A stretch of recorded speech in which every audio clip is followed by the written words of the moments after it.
Primeira lista de exercício, transferência de calor. Jean Carlos Ribeiro dos Santos. Bom, aqui temos o primeiro exercício. Nesse primeiro exercício, temos que dizer se os dados do enunciado do problema estão em um regime estacionário. Para resolver esse problema, vamos utilizar a forma de fluxo térmico no regime estacionário. O primeiro passo, pegamos todos os dados e passamos para o sistema SI. Em seguida, aplicamos os dados na fórmula. Assim, obtivemos o valor do fluxo térmico, que é igual a Q, 200 watts por metro quadrado. O valor do fluxo térmico fornecido no enunciado do problema é igual a Q, 20 watts por metro quadrado. Bom, como aí o valor é diferente, podemos afirmar que não se encontra em um regime estacionário.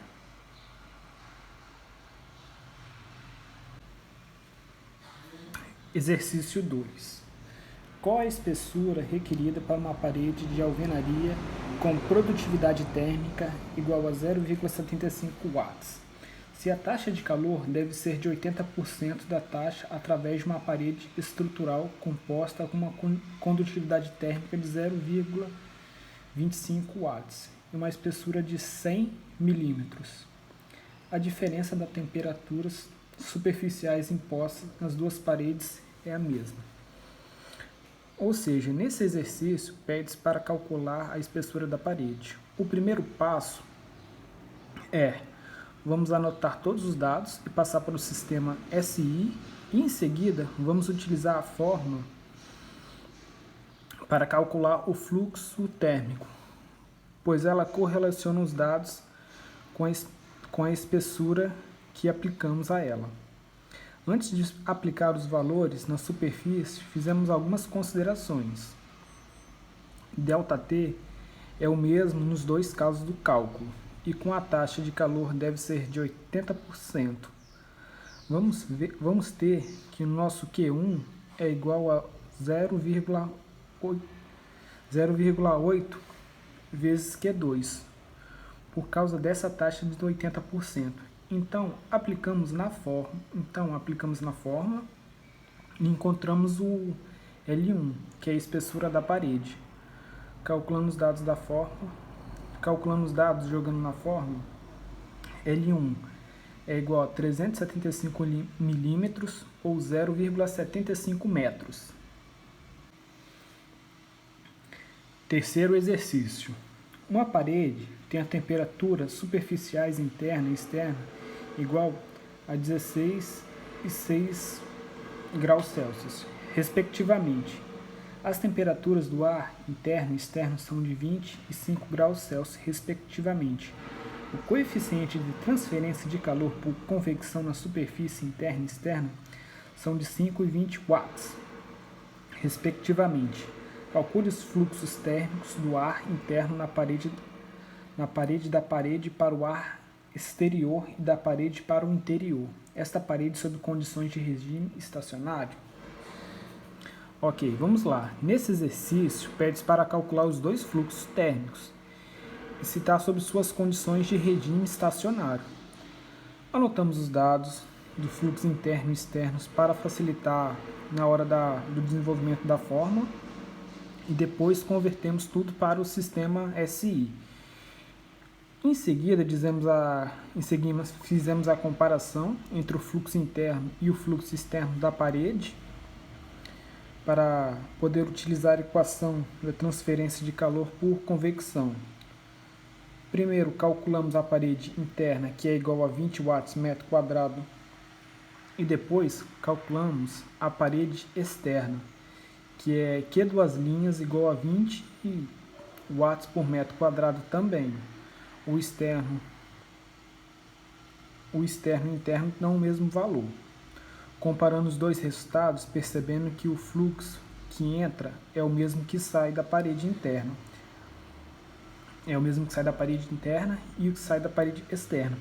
Isso confirma que está em um regime estacionário, pois o fluxo que entra é o mesmo que sai. Sendo assim, podemos confirmar que o fluxo através da parede é o mesmo.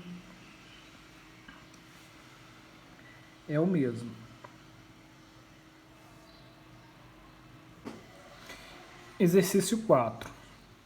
Bom, nesse exercício precisamos encontrar o potencial máximo do chip, permitido para o fluxo refrigerante do ar e do Li. O primeiro passo que temos que fazer é correlacionar o chip que está do lado do chip do T máximo do chip a esse valor H líquido. Fizemos algumas considerações. O chip está sendo calculado através de um regime estacionário.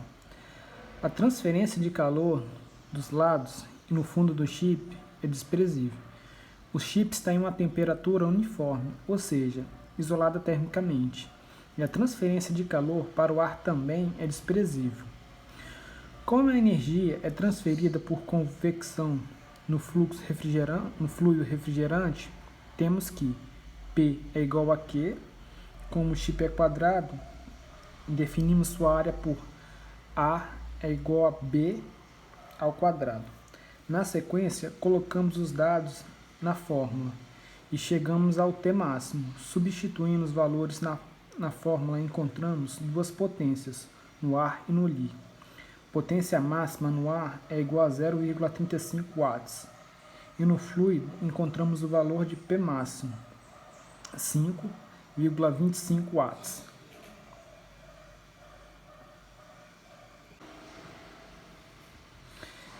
Questão 5. Letra A. Pede-se para calcular o valor da taxa de perda de calor. Utilizamos dados na equação de perda de calor para paredes planas. Na equação, substituímos os valores e a área da equação de perda de calor. Encontramos a seguinte perca, que é igual a 18,405 watts. Questão 5, letra B. Nesse exercício, pede-se para calcular o custo anual da perda de calor. Jogamos os dados da questão anterior à equação da energia e fazemos uma regra de 3 e chegamos ao valor da perda de energia anual, que é igual a 5,80 vezes 10 a 11 joules. E encontramos o custo de energia, que é igual a 6,45 vezes 10 a 11 joules. E substituindo os valores, chegamos ao custo de perda de calor anual, que é equivalente a R$ 12.900. Exercício 6. Nesse exercício, vamos começar calculando a energia total na chapa de aço, considerando a irradiação solar total de sua vida. Jogamos os valores fornecidos na fórmula e encontramos que energia de entrada, que é igual a 487,5 watts por metro quadrado. Depois calculamos a energia total emitida pela chapa por convecção e radiação. Antes de jogar os dados na equação, passamos todos os dados para o sistema SI. Após acharmos a energia total por radiação e convecção, fizemos o balanço de energia. E assim, encontramos a temperatura da chapa, que é igual a 350,2 kelvins, que é equivalente a 77,2 graus Celsius. Como o valor encontrado é uma temperatura bastante elevada, uma temperatura alta, o gato ele não se sentiria confortável caminhando sobre a chapa. Exercício 7, letra A. Pede-se para calcular a taxa inicial de variação de temperatura da placa. O primeiro passo, calculamos o balanço de energia. Utilizamos a fórmula de balanço de energia e aplicamos os dados na fórmula, derivando dt dx. Passamos todos os dados para o sistema SI e logo após aplicarmos na fórmula, chegamos à taxa de temperatura inicial da placa, que é equivalente a 0,0523 Celsius. Exercício 7, letra B. Nesse exercício, pede-se para calcular a temperatura de equilíbrio da placa sobre a condição de regime estacionário. Para calcular, vamos aplicar a equação do balanço de energia, sem a presença do acúmulo, e como o acúmulo será igual a zero. Assim, substituindo o valor na fórmula para o próximo TS, encontramos T é igual a 322 Kelvin, que é equivalente a 49 graus Celsius. Com o resultado, podemos afirmar que a temperatura de equilíbrio da placa, quando as condições de energia estacionária foram atingidas, é igual a 49 graus Celsius.